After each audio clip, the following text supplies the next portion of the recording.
1 करोड़ बहनें जो ये सेल्फ हेल्प ग्रुप में काम करती हैं, छोटा छोटा गांव में कारोबार करती है, मिल करके करती है, किसी गांव वालों की भी नजर नहीं जाती इनकी तरफ। आज मैं बड़े गर्व से कह सकता हूं कि उन्हीं में से 1 करोड़ बहनें लखपति दीदी बनी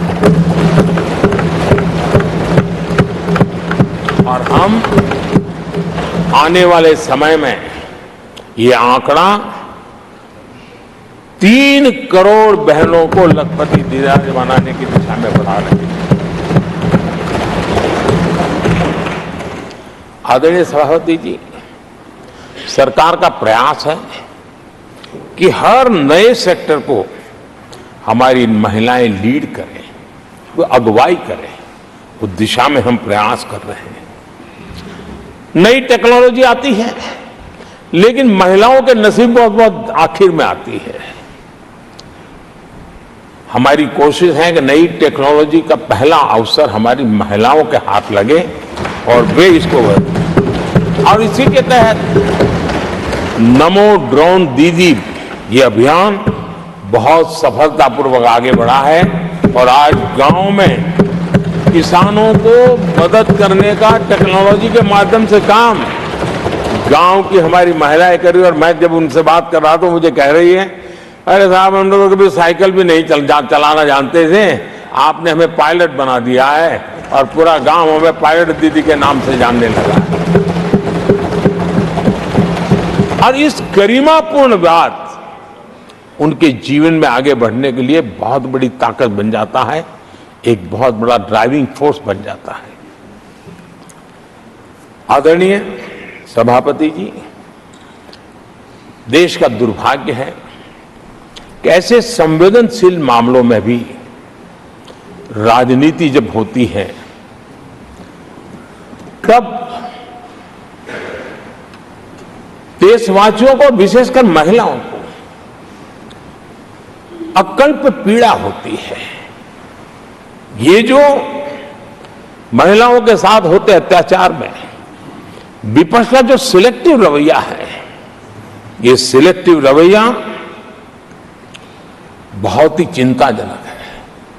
आदरणीय सभापति जी, मैं आपके माध्यम से देश को बताना चाहता हूं,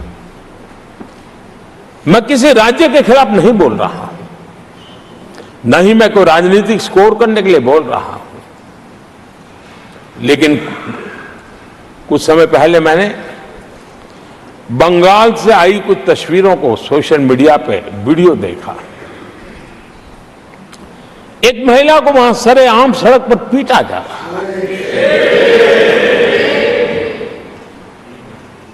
वो बहन चीख रही है, लेकिन वहां खड़े हुए कोई उसकी मदद के लिए नहीं आ रहा है, वीडियो बनाने में लगे हुए हैं। और जो घटना संदेश खली में हुई,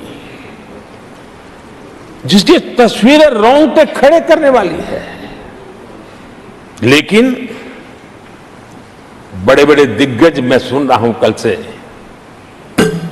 इसके लिए पीड़ा उनके शब्दों में भी नहीं झलक रही है। इससे बड़ा शर्मिंदगी का दुखद चित्र क्या हो सकता है।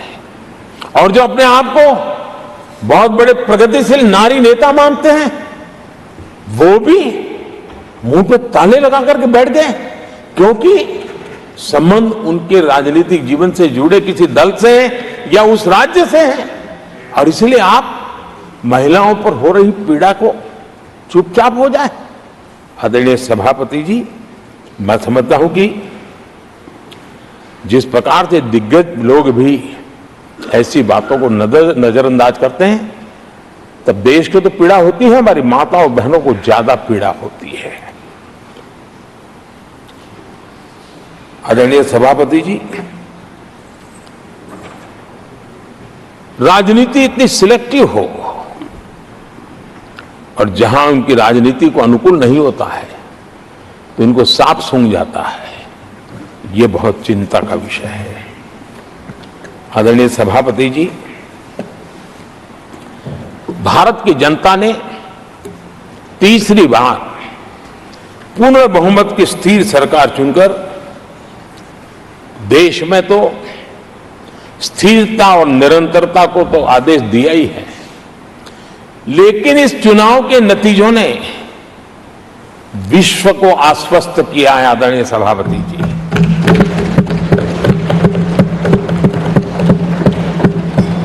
और इस नतीजों के कारण भारत विश्व भर के निवेशकों के लिए एक बहुत बड़ा आकर्षण का केंद्र बनकर के उभर रहा है। इफ्स और बट्स का समय पूरा हो चुका है और भारत में विदेश का निवेश भारत के नौजवानों के लिए रोजगार के नए अवसर लेके आता है, भारत के युवाओं की टैलेंट को विश्व के मंच पर ले जाने का एक अवसर बन जाता है। आदरणीय सभापति जी, honourable prime minister, honourable members, the reply to the discussion on the motion of thanks on the President's address is underway. If the House agrees, the lunch hour may be dispensed with to conclude the discussion. Do I have the leave of the House to dispense with the lunch hour today? Honorable Prime Minister, आपने मुझे भी एक मौका दिया है जो मेरे से पहले एक चेयरमैन को ही मिला है, to listen to the Prime Minister in his third term replying to the President's address.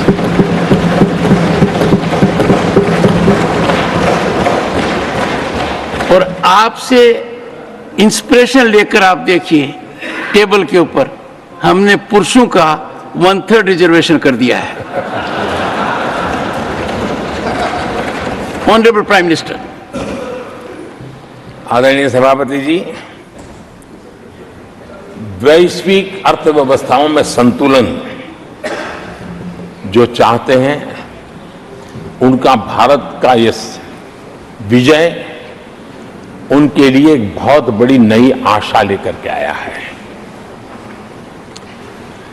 आज विश्व पारदर्शिता पर भरोसा करती है और भारत उसके लिए एक बहुत ही श्रेष्ठ भूमि के रूप में उभर रहा है। आदरणीय सभापति जी, इस चुनाव नतीजों से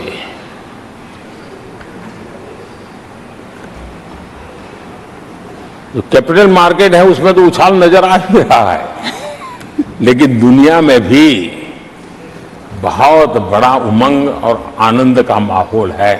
तो मैं अपने व्यक्तिगत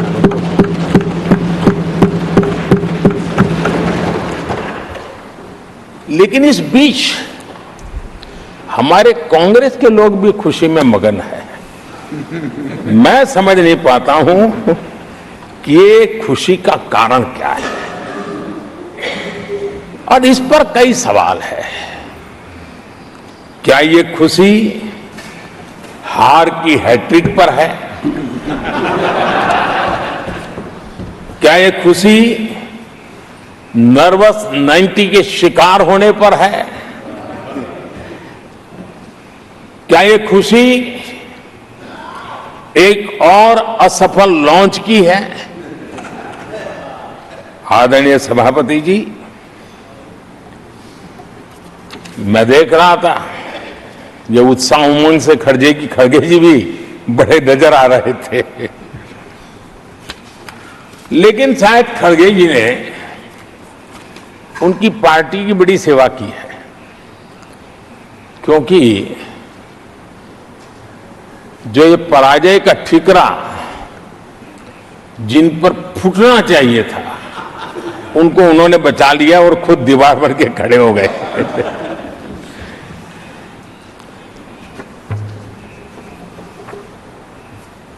और कांग्रेस का रवैया ऐसा रहा है कि जब जब ऐसी परिस्थिति आती है तो दलित को, पिछड़े को ही ये मार झेलनी पड़ती है और वो परिवार बच निकल जाता है। इसमें भी यही नजर आ रहा है। इन दिनों आपने देखा होगा लोकसभा में स्पीकर के चुनाव का मसला हुआ, उसमें भी पराजय तो तय थी, लेकिन आगे किसको किया?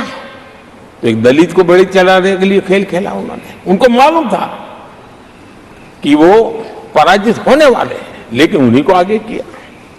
राष्ट्रपति उपराष्ट्रपति पद के चुनाव थे तो 2022 में उन्होंने उपराष्ट्रपति पद के लिए सुशील कुमार शिंदे जी को आगे किया, उनको मरवा दिया। दलित मरे, उनका कुछ जाता नहीं है। 2017 में हार तय थी तो उन्होंने मीरा कुमार को लगा दिया, पराजय हुआ, उनको पराजय झेलना पड़ा। कांग्रेस की SC, ST, OBC ये विरोधी मानसिकता है, जिसके कारण ये पूर्व राष्ट्रपति श्री रामनाथ कोविंद जी का अपमान करते रहे। इसी मानसिकता के कारण देश की पहली आदिवासी महिला राष्ट्रपति को भी उन्होंने अपमानित करना, विरोध करने में कोई कमी नहीं दी और ऐसे शब्दों का प्रयोग किया जो कोई नहीं कर सकता है। आदरणीय सभापति जी, ये संसद, ये उच्च सदन सार्थक वाद विवाद संवाद और इस मनोमंथन में से अमृत निकाल करके देशवासियों देने के लिए है। ये देश का सबसे बड़ा मंच माना जाएगा। लेकिन जब मैंने कई वरिष्ठ नेताओं की बातें सुनी पिछले 2 दिन में, सिर्फ मुझे ही नहीं पूरे देश को निराशा हुई है। यहां कहा गया कि ये देश के इतिहास का पहला चुनाव था जिसका मुद्दा संविधान की रक्षा था। मैं जरा उन्हें याद कराना चाहता हूं, क्या अब भी ये फेक नैरेटिव चलाते रहोगे क्या?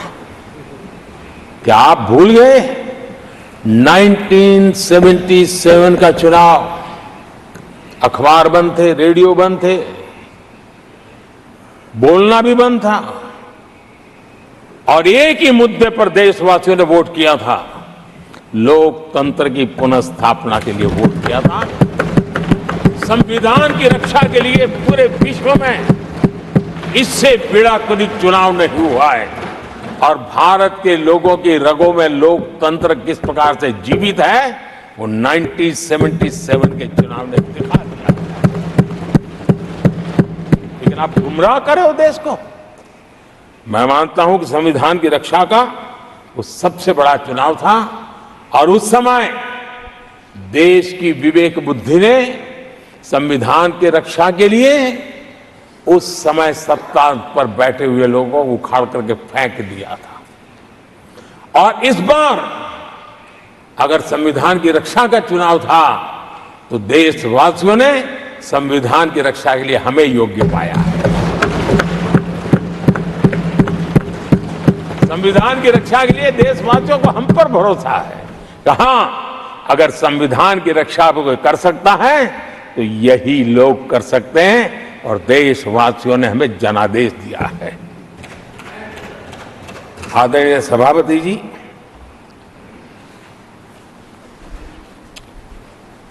जब खड़गे जी ऐसी बातें बोलते हैं तो जरा पीड़ादायक लगता है, क्योंकि इमरजेंसी के दौरान संविधान पर जो जुल्म हुआ, जो बुलडोजर चलाया गया संविधान के ऊपर, लोकतंत्र की धज्जियां उड़ा दी गई, तब उसी दल के महत्वपूर्ण नेता के रूप में उनके साक्षी है, फिर भी सदन को गुमराह कर रहे हैं। आदरणीय सभापति जी, आपातकाल को मैंने बहुत निकट से देखा है। करोड़ों लोगों को कल्पना भार की यातनाएं दी गई है, उनका जीना मुश्किल कर दिया गया था और जो संसद के अंदर होता था वो तो रिकॉर्ड पर है। भारत के संविधान की बातें करने वालों को मैं पूछता हूं, जब आपने लोकसभा को 7 साल चलाया था, लोकसभा का कार्यकाल 5 साल है। वो कौन सा संविधान था जिसको लेकर के आपने 7 साल तक सत्ता की मौज ली और लोगों पर जुल्म करते रहे, और आप संविधान हमें सिखाते हो? आदरणीय सभापति जी,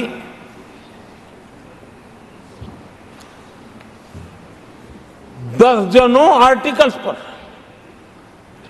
यानी संविधान की आत्मा को छिन्न विच्छिन्न करने का पाप इन्हीं लोगों ने उस कालखंड में किया था। 38वां, 39वां और 42वां संविधान संशोधन, और उस संशोधन में यानी मिनी कॉन्स्टिट्यूशन, यानी मिनी कॉन्स्टिट्यूशन के रूप में कहा जाता था। ये सब क्या था? आपके मुंह में संविधान की रक्षा शब्द शोभा नहीं देता है। ये पाप कर करके आप बैठे हुए लोग हो। इमरजेंसी में पिछली सरकार में 10 साल ये कैबिनेट में थे खड़गे जी, क्या हुआ था? प्रधानमंत्री संवैधानिक पद है, प्रधानमंत्री के पद के ऊपर एनएसी बैठ जाना, ये कौन से संविधान में से लाए थे व्यवस्था? किस संविधान में से बनाया था आप लोगों ने? आपने देश के प्रधानमंत्री पद की गरिमा को चकनाचूर कर दिया था, और रिमोट पायलट बनकर के आप उसके माथे पर बैठ गए थे। कौन सा संविधान आपको अनुमति देता है? आदरणीय सभापति जी, जरा ये बताएं हमको, वो कौन सा संविधान है जो एक सांसद को कैबिनेट के निर्णय को सार्वजनिक रूप से फाड़ देने का हक दे देता है? वो कौन सा संविधान था? किस हैसियत से फाड़ा गया था? आदरणीय सभापति जी, हमारे देश में लिखित रूप में प्रोटोकॉल की व्यवस्था है। राष्ट्रपति, उपराष्ट्रपति, प्रधानमंत्री, स्पीकर सब कैसे कहां होते हैं? कोई मुझे बताएं कि संविधान की मर्यादाओं को तार तार करके प्रोटोकॉल में एक परिवार को प्राथमिकता कैसे दी जाती थी? कौन सा संविधान था? संवैधानिक पदों पर बैठे हुए लोगों बाद में, एक परिवार के लोग पहले। कौन सा संविधान की मर्यादा रखी थी आपने? और आज संविधान की बातें करते हैं, संविधान लहराते हैं, जय संविधान कहते हैं। अरे आप लोग तो India is Indira, Indira is India के नारे लगा करके जिए हो। आपको संविधान की कोई आदर भाव कभी व्यक्त कर नहीं पाए हो। आदरणीय सभापति जी, मैं बहुत गंभीरता से कह रहा हूं कि देश में कांग्रेस संविधान की सबसे बड़ी विरोधी है। उसके जहन में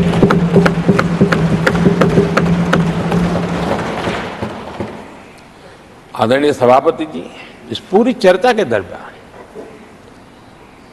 उनको 200-500 साल की बातें करने का तो हक है, लेकिन इमरजेंसी की बात निकली तो वो तो बहुत पुराना हो गया।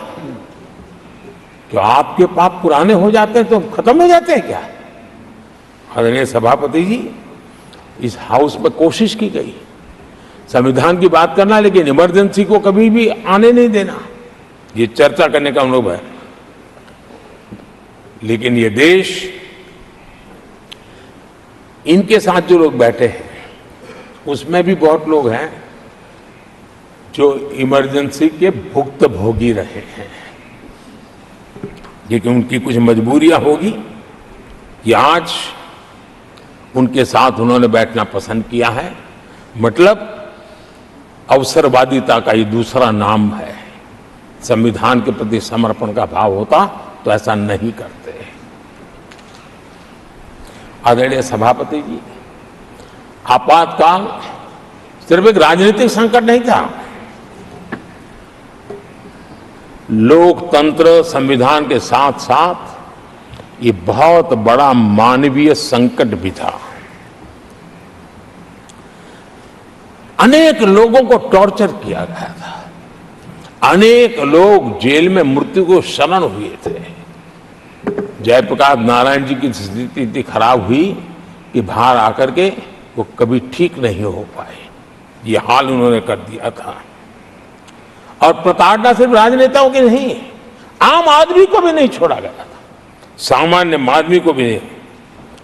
और इनका इतने सारे जुल्म, उसमें इनके लोग भी थे अंदर, उनके साथ भी ये जुल्म हुआ। लेकिन आज भूल, आदरणीय सभापति, वो दिन ऐसे थे कि जो कुछ लोग घर से निकले कभी घर लौट करके वापिस नहीं आए और पता तक नहीं चला कि उनका शरीर कहाँ गया। यहां तक की घटनाएं घटी थी।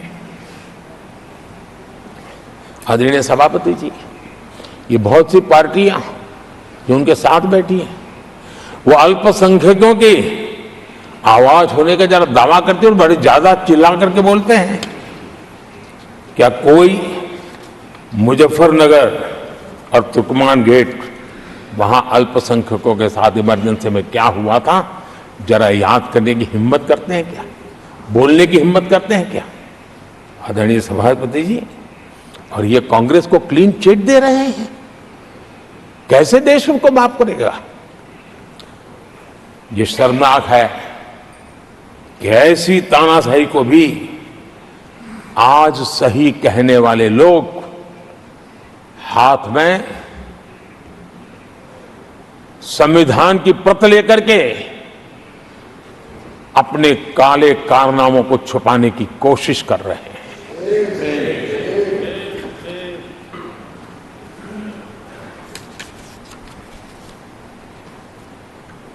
आदरणीय सभापति जी,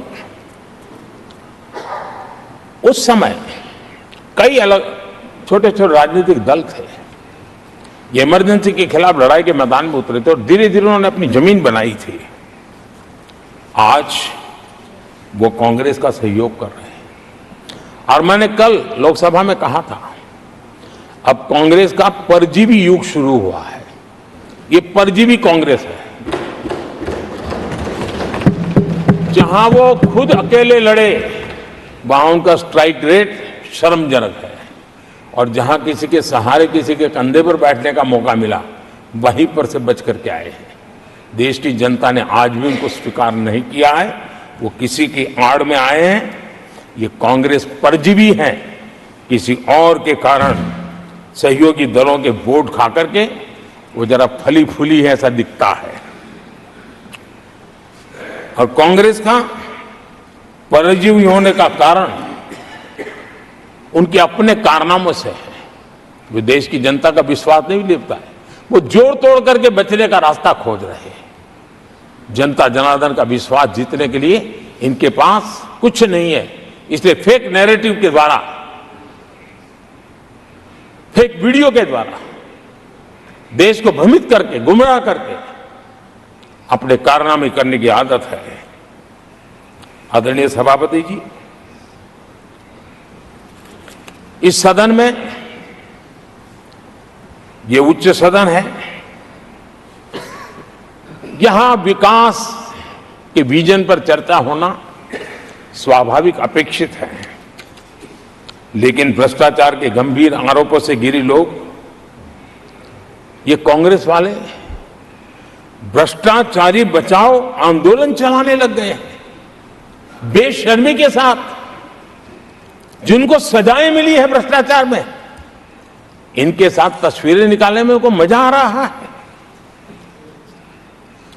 पहले ये लोग हमको पूछते थे, बातें तो बड़ी करते थे, भ्रष्टाचारियों पर कार्रवाई क्यों नहीं होती है? और जब भ्रष्टाचारी जेल जा रहे हैं तो हंगामा कर रहे हैं। क्या आप लोगों को जेल क्या भेज रहे हो? आदरणीय सभापति जी, यहां चर्चा के दौरान केंद्र की जांच एजेंसियों पर आरोप लगाए गए हैं। जांच एजेंसियों का ये सरकार दुरुपयोग कर रही है, ऐसा कहा गया है। आदरणीय सभापति जी, अब आप मुझे बताइए, भ्रष्टाचार करे आप,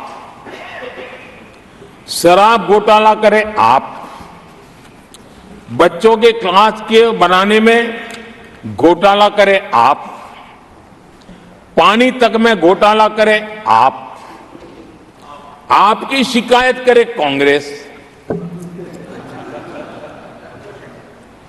आपको कोर्ट में घसीट करके ले जाए कांग्रेस, और अब कार्रवाई हो तो गाली दे मोदी को।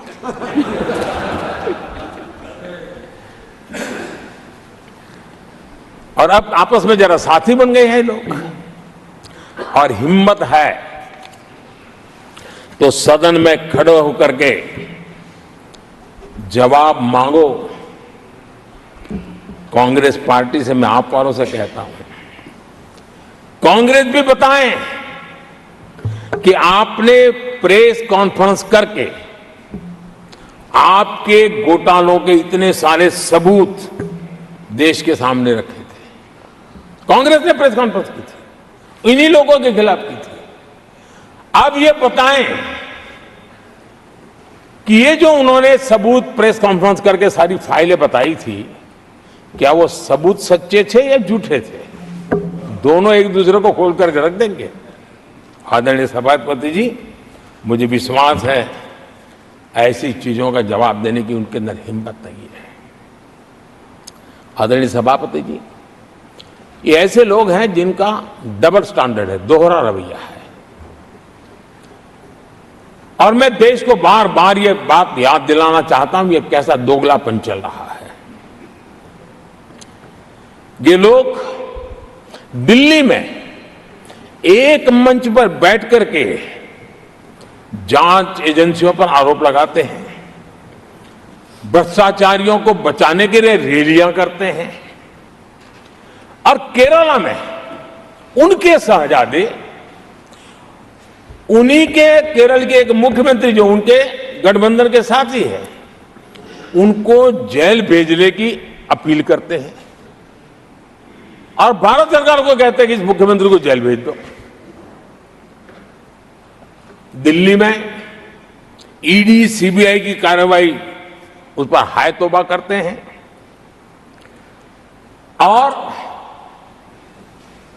वही लोग उसी एजेंसी से केरल के मुख्यमंत्री को जेल भेजने की बात करते हैं, शहजादे।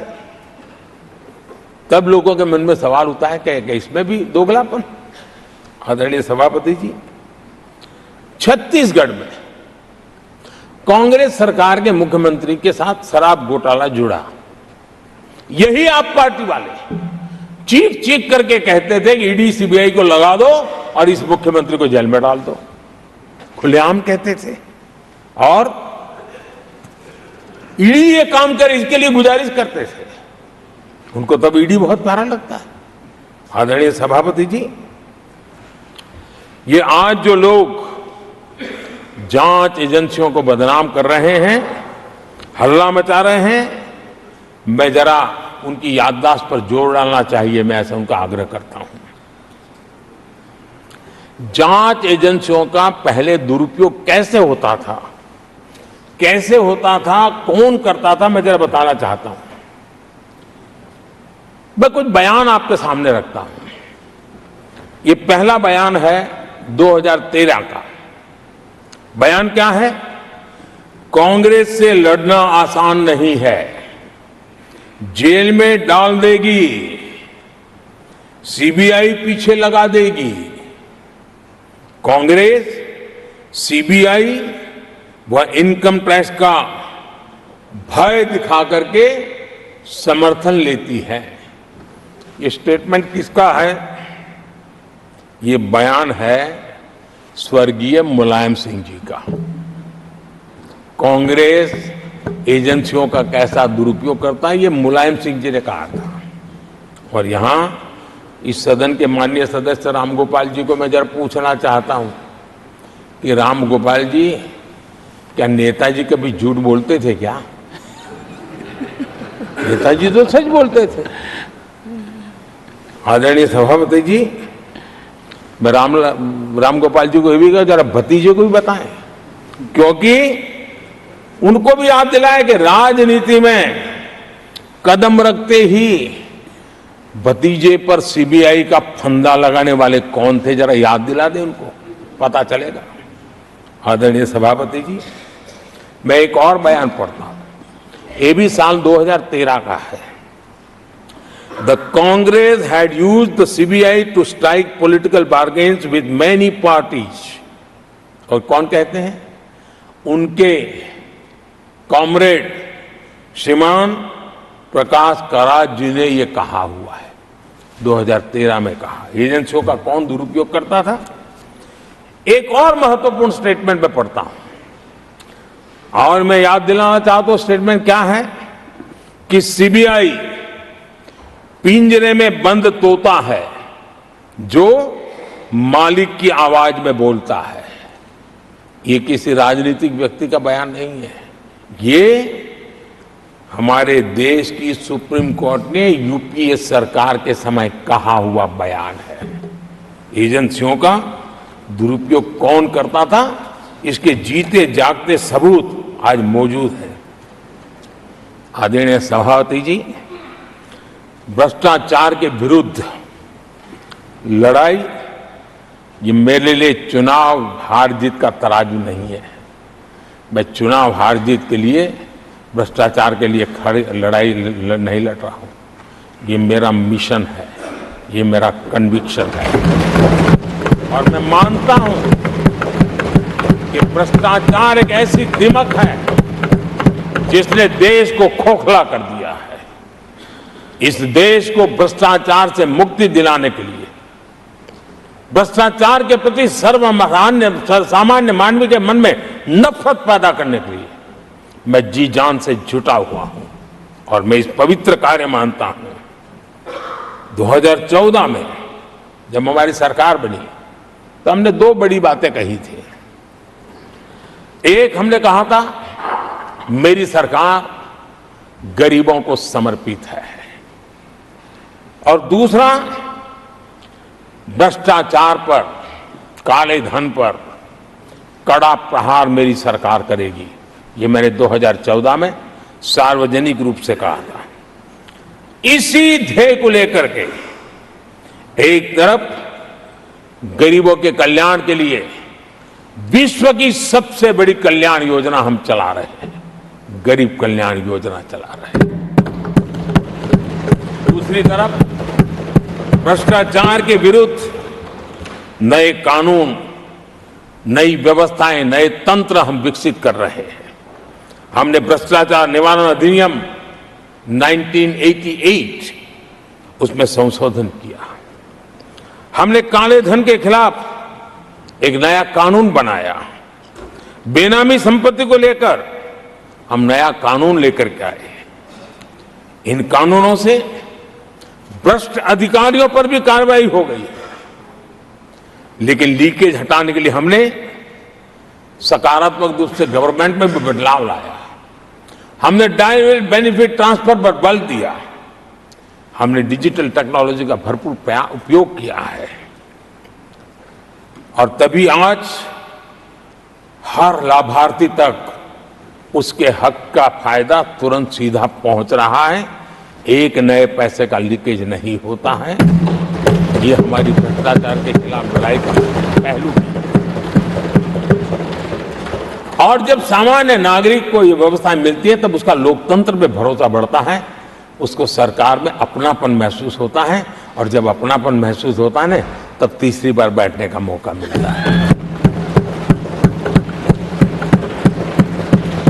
आदरणीय सभापति जी,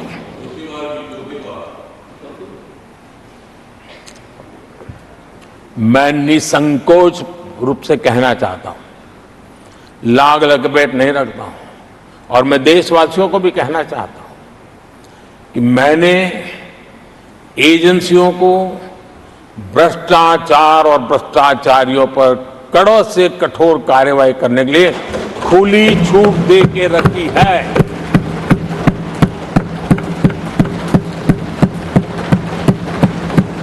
सरकार कहीं पर भी टांग नहीं अड़ाएगी।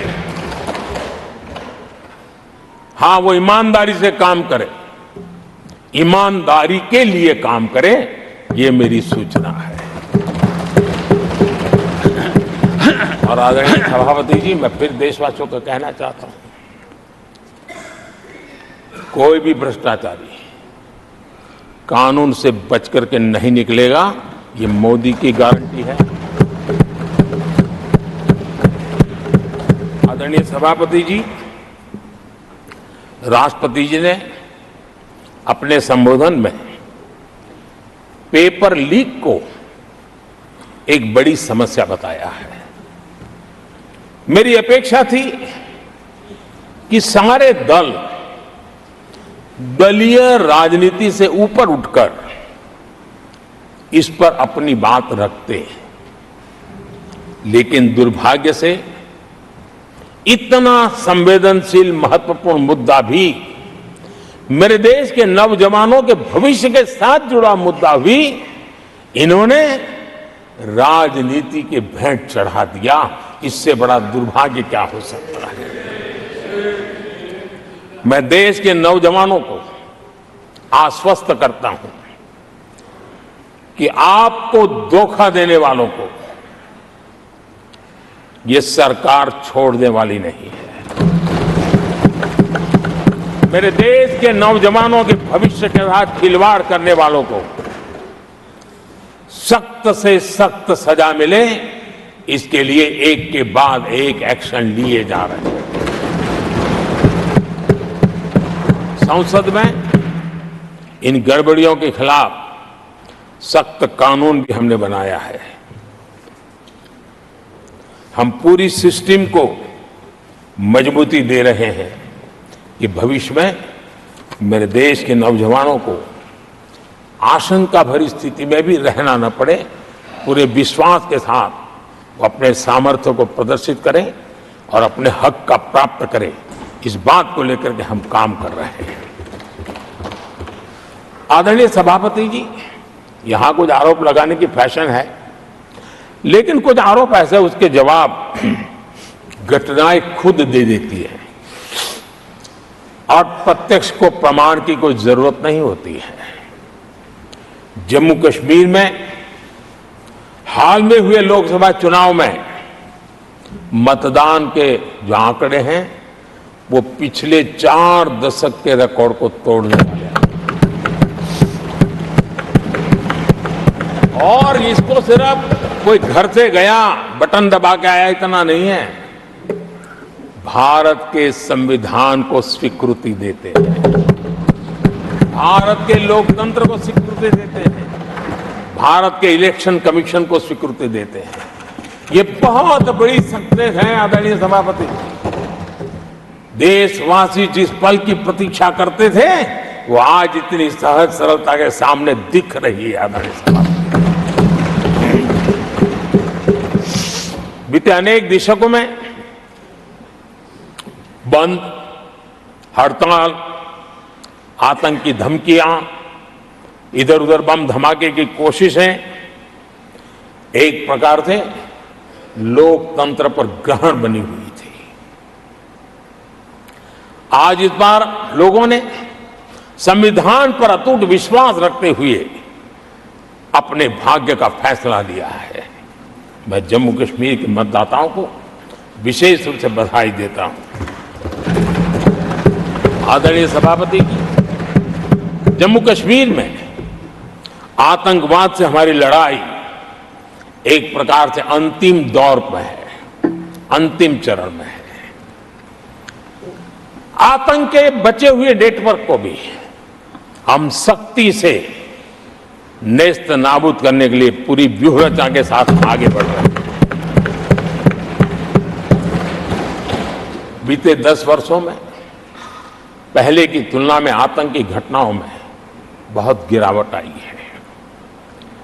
अब पत्थरबाजी की खबरें भी शायद ही किसी कोने में एक आध बार आ जाए तो आ जाए।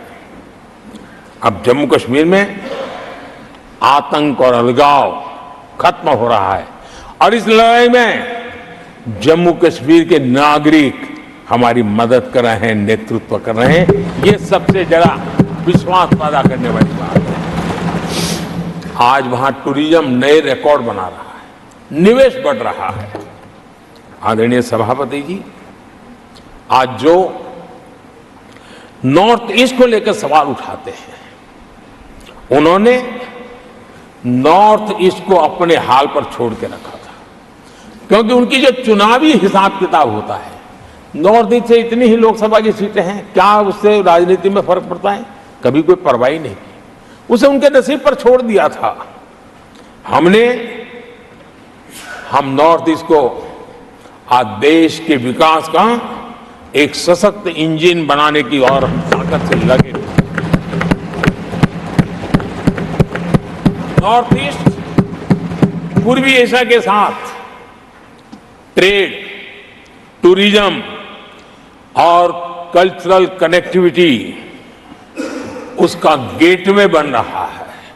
और ये जो कहते हैं ना 21वीं सदी भारत की सदी, उसमें ये इनिशिएटिव बहुत बड़ा रोल प्ले करने वाला है, ये हमें स्वीकार करना होगा। आदरणीय सभापति जी, हमने नॉर्थ ईस्ट में गत 5 वर्ष में जो काम किया है, और अगर पुराने कांग्रेस के हिसाब से साथ उसको अगर तुलना कर दी जाए, हमने जितना काम 5 साल में किया है, इतना अगर उनको करना होता ना तो कम से कम 20 साल लग जाते, एक पीढ़ी और चली जाती। हमने इतना तेजी से काम किया है। आज नॉर्थ ईस्ट की कनेक्टिविटी उसके विकास का मूलभूत आधार है, उसको हमने प्राथमिकता दी है।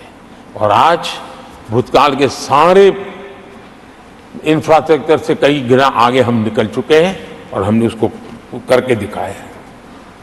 आदरणीय सभापति जी, नॉर्थ ईस्ट में स्थायी शांति के लिए 10 वर्षों में अनेक प्रयास किए गए हैं और निरंतर प्रयास किए गए हैं, बिना रुके बिना थके, हर एक को विश्वास में लेते हुए में प्रयास किए गए हैं। और उसकी चर्चा कम हुई है देश में, लेकिन परिणाम बहुत ही आशा पैदा करने वाले निकले हैं। राज्यों के बीच सीमा विवाद संघर्षों को जन्म देता रहा है और आजादी से अब तक ये निरंतर चलता रहा है। हमने राज्यों को साथ बिठा करके सहमति के साथ जितने सीमा विवाद खत्म कर सकते हैं, एक के बाद एक अकॉर्ड करते करते जा रहे हैं। रिकॉर्डेड है, सहमति की रिकॉर्ड है। और उसके लिए जो सीमाओं में किसी को उधर जाना है, किसी को यहां आना है, कहीं रेखा यहां बनानी, कहीं रेखा वहां, वो सारे काम कर चुके हैं। आदरणीय सभापति जी, ये नॉर्थ ईस्ट की बहुत बड़ी सेवा है।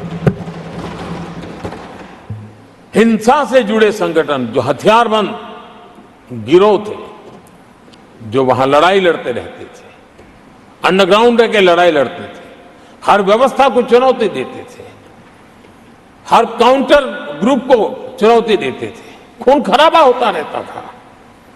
आज उनको साथ लेकर के स्थायी समझौते हो रहे हैं, शस्त्र सरेंडर हो रहे हैं। जो गंभीर गुनाह के अंदर हैं वो जेल जाने के लिए तैयार हो रहे हैं, अदालत को फेस करने के लिए तैयार हो रहे हैं। न्याय तंत्र के प्रति भरोसा बढ़ना, संविधान के प्रति भरोसा बढ़ना, भारत के लोकतंत्र के प्रति भरोसा बढ़ना, भारत के गवर्नमेंट की रचना पे भरोसा करना, ये इसमें से अनुभव होता है और आज हो रहा है। आदरणीय सभापति जी, मणिपुर के संबंध में मैंने पिछले सत्र में विस्तार से बात कही थी, लेकिन आज मैं फिर से एक बार दोहराना चाहता हूं। मणिपुर की स्थिति सामान्य करने के लिए सरकार निरंतर प्रयासरत है। वहां जो कुछ भी घटनाएं घटी, 11,000 से ज्यादा एफआईआर की गई है। मणिपुर छोटा सा राज्य है, 11,000 एफआईआर की गई है, 500 से ज्यादा लोग अरेस्ट हुए हैं। आदरणीय सभापति जी, इस बात को भी हमें स्वीकार करना होगा कि मणिपुर में लगातार हिंसा की घटनाएं कम होती जा रही है। इसका मतलब शांति का आशा रखना, शांति पे भरोसा करना संभव हो रहा है। आज मणिपुर के अधिकांश हिस्सों में आम दिनों की तरह स्कूल चल रहे हैं, कॉलेज चल रहे हैं, दफ्तर और दूसरे संस्थान खुले रहे हैं। आदरणीय सभापति जी, मणिपुर में भी जैसे देश के अन्य भागों में परीक्षाएं हुई, वहां भी परीक्षाएं हुई हैं और बच्चों का अपनी विकास यात्रा जारी रखी है। आदरणीय सभापति, केंद्र और राज्य सरकार सभी से बातचीत करके शांति के लिए, सौहार्द रास्ता खोलने के लिए लगातार प्रयास कर रही है। छोटे छोटे इकाइयों को जोड़ करके इन ताने बाने को गूंथना एक बहुत बड़ा काम है और शांतिपूर्ण तरीके से हो रहा है। बीते समय में पहले की सरकारों में ऐसा नहीं हुआ है। गृह मंत्री स्वयं कई दिनों तक वहां रहे हैं, गृह राज्य मंत्री हफ्तों तक वहां रहे और बार बार वहां जाकर के संबंधित लोगों को जोड़ने का प्रयास करते रहे हैं। आदरणीय सभापति जी, पॉलिटिकल लीडरशिप तो है ही, लेकिन सरकार के सभी वरिष्ठ अधिकारी जिसका जिसका इन काम से संबंध है, वे लगातार वहां फिजिकल जाते हैं, लगातार वहां संपर्क में रहते हैं और समस्या के समाधान के लिए हर प्रकार से प्रयासों को बल दिया जा रहा है। आदरणीय सभापति जी, इस समय मणिपुर में बाढ़ का भी संकट चल रहा है और केंद्र सरकार राज्य सरकार के साथ मिलकर के पूरा सहयोग कर रही है। आज ही एनडीआरएफ की 2 टीमें वहां पहुंची है, यानी कि प्राकृतिक मुसीबत में भी केंद्र और राज्य मिलकर के मणिपुर की चिंता कर रहे हैं। आदरणीय सभापति जी, हम सभी को राजनीति से ऊपर उठ करके वहां की स्थिति को सामान्य बनाने में सहयोग करना चाहिए, ये हम सबका कर्तव्य है। आदरणीय सभापति जी, जो भी तत्व मणिपुर की आग में घी डालने की कोशिश कर रहे हैं, मैं उनसे आगाह करता हूं कि ये हरकतें बंद करें। एक समय आएगा मणिपुर ही उनको रिजेक्ट करने वाला है, ऐसे लोगों को। आदरणीय सभापति जी, जो लोग मणिपुर के इतिहास को जानते हैं, मणिपुर की घटनाक्रम को जानते हैं, उनको पता है कि वहां का सामाजिक संघर्ष का एक लंबा इतिहास रहा है। उस संघर्ष की मानसिकता की जड़ें बहुत गहरी हैं, इसको कोई नकार नहीं सकता है। और कांग्रेस के लोग ये न भूले कि मणिपुर में इन्हीं कारणों से 10 बार राष्ट्रपति शासन लगाना पड़ा है।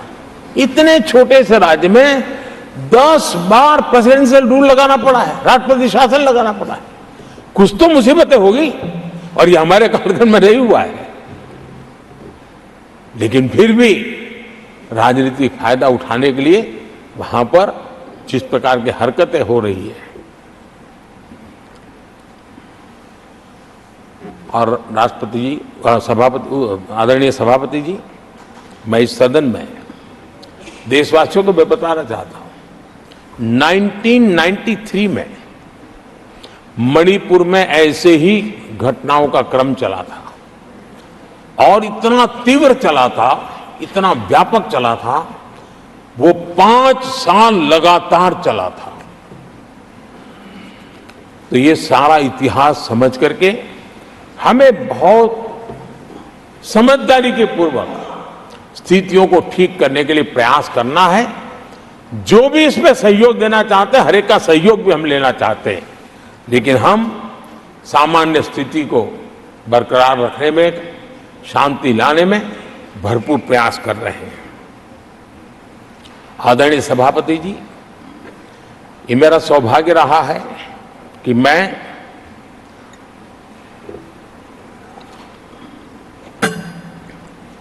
प्रधानमंत्री प्रधान सेवक के रूप में यहां आया, उसके पहले लंबे अरसे तक मुझे मुख्यमंत्री के रूप में सेवा करने का अवसर मिला था और इसके कारण मैं अनुभव से सीखा हूं कि फेडरलिज्म का महात्म्य क्या होता है और उसी में से कोऑपरेटिव फेडरलिज्म और उसी में से कॉम्पिटिटिव कोऑपरेटिव फेडरलिज्म, इन विचारों को मैं बल देता आया हूं। और इसीलिए जब G20 समिट हुई तो हम दिल्ली में कर सकते थे, हम दिल्ली में बहुत बड़ा तामझाम के साथ मोदी की वाहवाही कर सकते थे, लेकिन हमने ऐसा नहीं किया। हमने हर देश के हर राज्य के अंदर अलग अलग कोने में G20 के महत्वपूर्ण कार्यक्रम किए, उस राज्य को ज्यादा से ज्यादा वैश्विक प्रतिष्ठा मिले इसके लिए प्रयास किया गया। उस राज्य का ब्रांडिंग हो, विश्व उस राज्य को जाने पहचाने, उसके सामर्थ्य को जाने और उसकी विकास यात्रा के लिए खुद भी अपना नसीब आजमाए, इस दिशा में हमने काम किया है। क्योंकि हम जानते हैं कि फेडरलिज्म के और रूप होते हैं। आदरणीय सभापति जी, जब कोविड के खिलाफ हम लड़ाई लड़ते थे, जितनी बार मुख्यमंत्रियों के साथ संवाद हुआ है, शायद हिंदुस्तान की आजादी के इतिहास में इतने कम समय में इतनी बार नहीं हुआ है, हमने किया।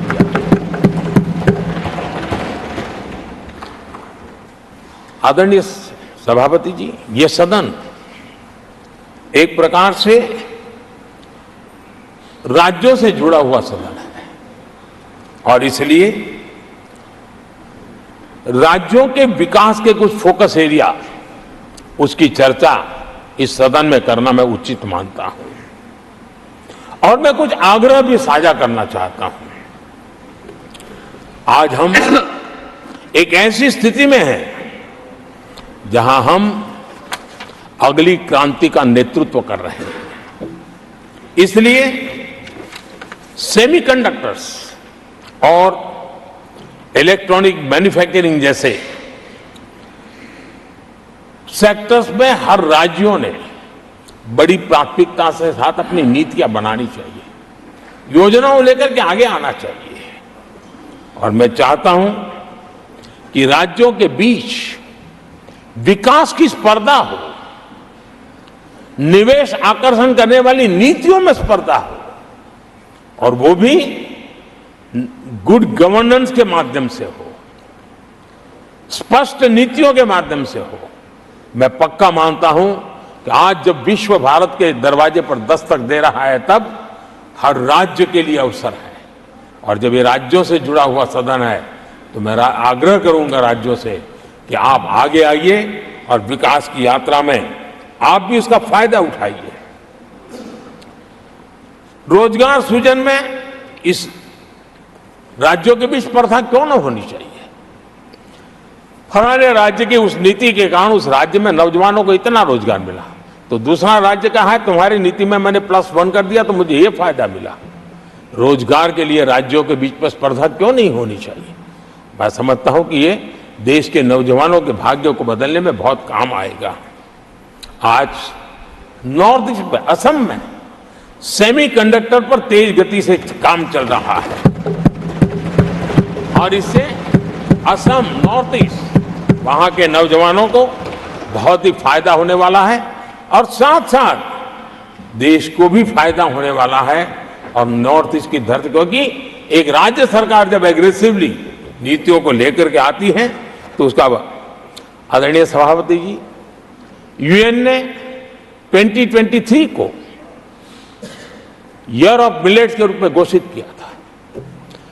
ये भारत की अपनी खुद की ताकत है। मिलेट्स हमारे छोटे किसानों की ताकत है और जहां कम पानी है, जहां सिंचाई की सुविधाएं नहीं है, वहां पर मिलेट्स, जो कि एक सुपर फूड है, मैं मानता हूं कि राज्य इसके लिए आगे आए, अपने अपने राज्य के इस सुपर फूड को, मिलेट्स को लेकर के वैश्विक बाजार में जाने की योजना बनाए।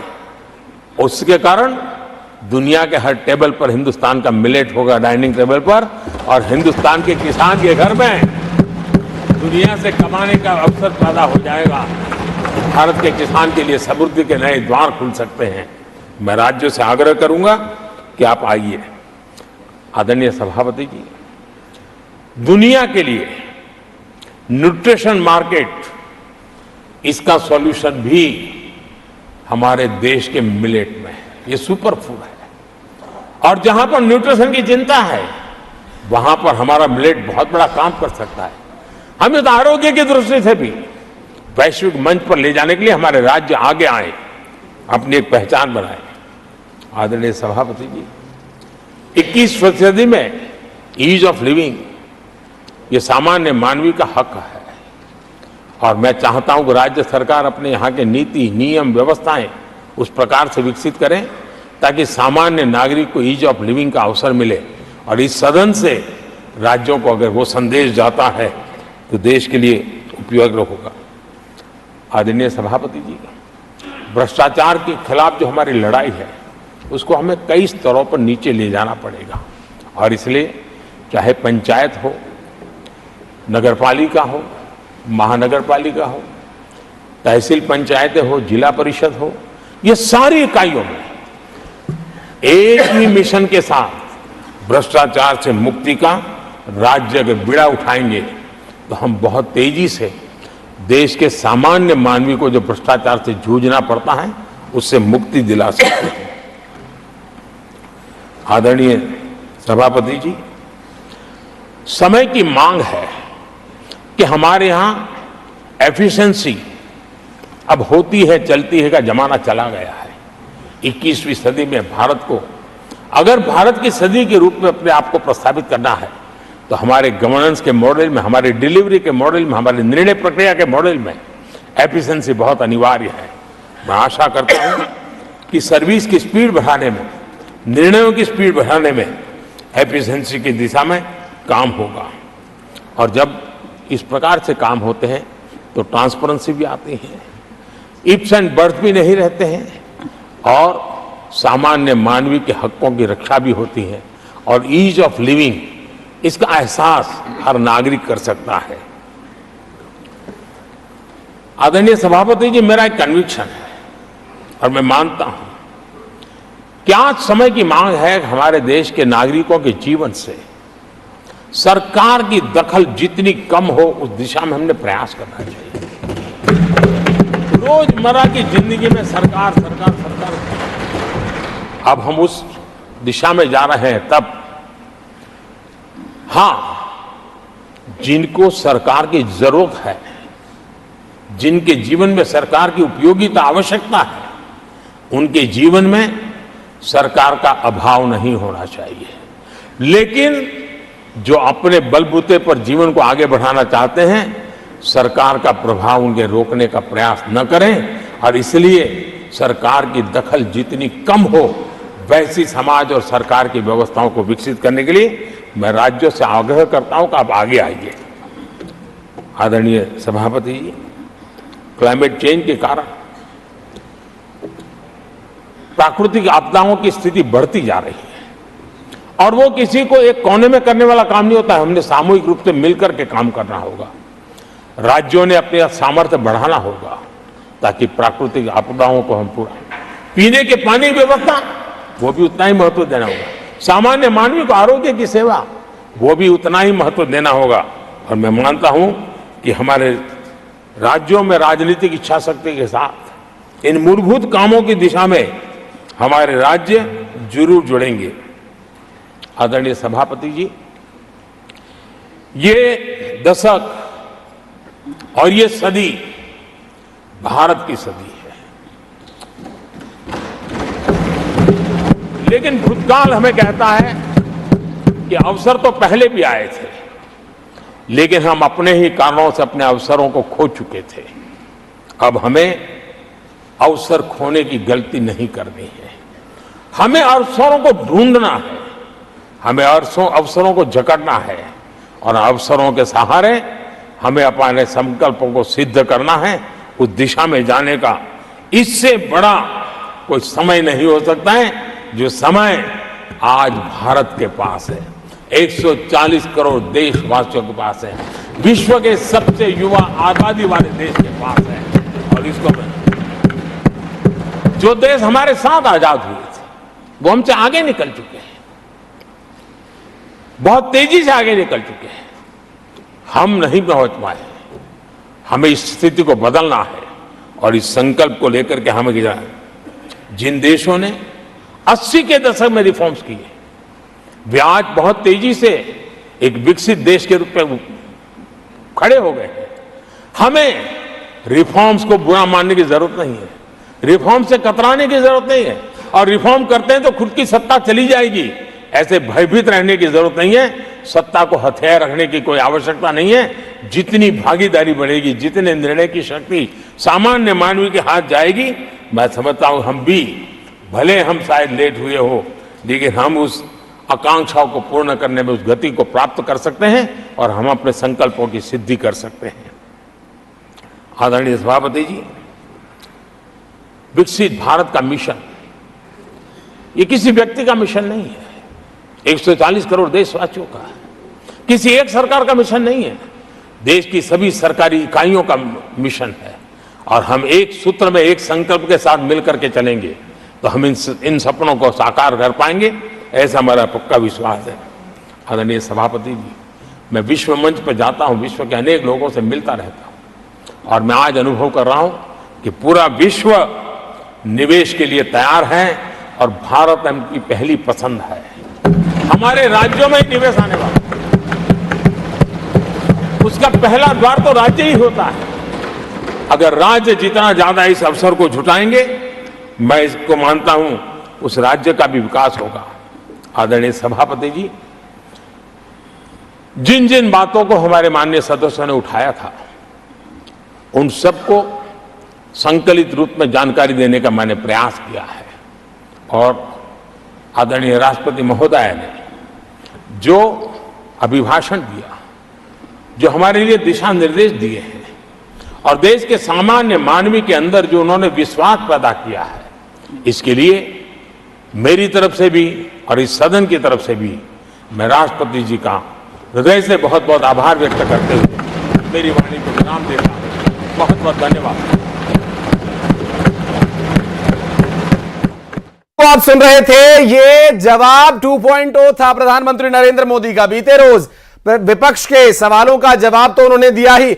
ये प्रधानमंत्री नरेंद्र मोदी राष्ट्रपति के धन्यवाद प्रस्ताव पर चर्चा के बाद अपना जवाब पूरा कर रहे थे और कल से लेकर आज तक उनका जो भाषण है, अगर उसके समय की गणना की जाए तो एक लंबा समय यह हुआ। The question is that an address be presented to the President in the following terms: that the members of the Rajya Sabha assembled in this session are deeply grateful to the President for the address which he has been pleased to deliver to both houses of Parliament assembled together on June 27, 2024. Those in favor will please say aye. Those against will please say no. I think के 75वें वर्ष में हम प्रवेश कर रहे हैं। इस सदन के लिए भी ये पड़ाव विशेष है क्योंकि इसे भी 75 साल हुए हैं और इसलिए एक सुभग संयोग है। आदरणीय सभापति जी, मेरे जैसे बहुत लोग हैं इस देश के सार्वजनिक जीवन में, जिनके परिवार में कोई गांव का सरपंच भी नहीं रहा है, गांव का प्रधान भी नहीं रहा है, राजनीति से कोई सरोकार नहीं रहा है, लेकिन आज अनेक महत्वपूर्ण पदों पर पहुंच करके